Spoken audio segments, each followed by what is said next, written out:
నమస్తే పిల్లకాయలు, నేను మీ ఎస్ఎస్ తాతని. అదే అండి మీ తాతని. బాగున్నారా? ఈరోజు సరికొత్త కథ వచ్చేసా.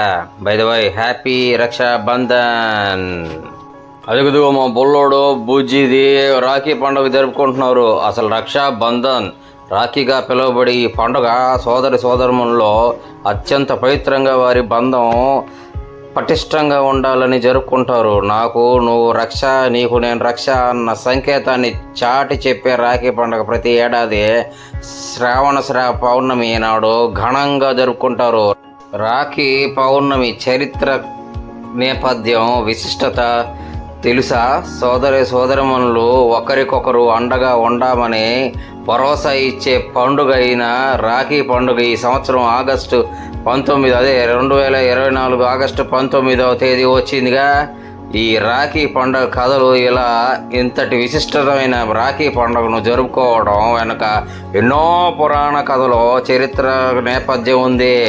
పూర్వం దేవతలు రాక్షసుల మధ్య సాగిన భీకర యుద్ధం దాదాపు పుష్కర కాలం పాటు సాగింది. ఆ యుద్ధంలో ఓడిపోయిన దేవతలు రాజు దేవేంద్రుడు అమరావతిలో తలదాచుకున్నాడంట.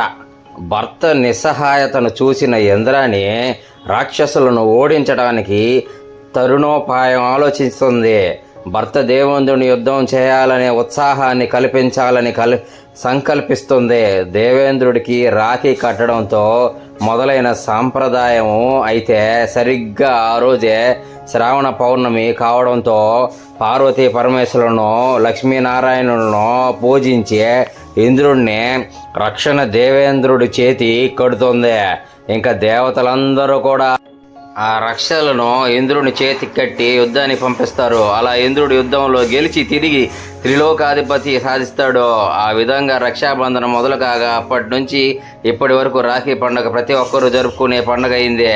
కృష్ణుడి ద్రౌపది రాఖీ శ్రీకృష్ణుడు శిశుపాలుణ్ణి శిక్షించే క్రమంలో సుదర్శన చక్రాన్ని ప్రయోగిస్తున్నప్పుడు కృష్ణుడు చూపుడు వేలుకు గాయం అయింది.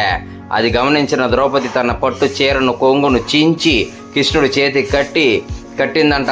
అప్పుడు ఆ శ్రీకృష్ణుడు ఎల్లవేళలుగా అండగా ఉంటానని ద్రౌపది హామీ ఇచ్చారని చెప్తారు. అందరూ ప్రతిగా దుశ్శాసను నుండి సభలో ద్రౌపది వస్త్రావరణం చేసిన అవమానిస్తున్న సమయంలో ఆమె శ్రీకృష్ణుడు కాపాడారని కూడా ఒక కథ ప్రచారంలో ఉంది.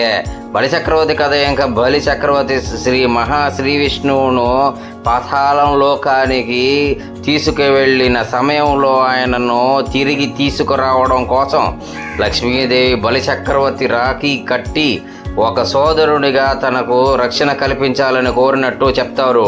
ఇప్పుడు విష్ణుమూర్తి బలిచక్రవర్తి లక్ష్మీదేవి వద్ద పంపినటువంటి పురాణ కథలు ప్రచారంలో ఉన్నాయి. ఇంతటి విశిష్టమై ఉన్న పండగ కాబట్టి నేటి అందరూ దీన్ని ఘనంగా జరుపుకుంటున్నారు. చూసారా మా బోడ్డోడు చూసారా ఎంత బాగా జరుపుకుంటున్నారో. మీరందరూ కూడా జరుపుకొని సుఖ సంతోషాలతో ఉండాలని నేను మనసారా కోరుకుంటున్నా. అదిగొద్దుగొద్దుగొద్దుగో మా బొడ్డోడు ఇప్పుడు ఎంతో ఇస్తున్నాడు. ఎంతో 25 రూపాయలు ఇచ్చినాడంట. సరిలే వాడు సంపాదనలు సరిపోద్ది. హ్యాపీగా ఉండండి. అయిపోయింది.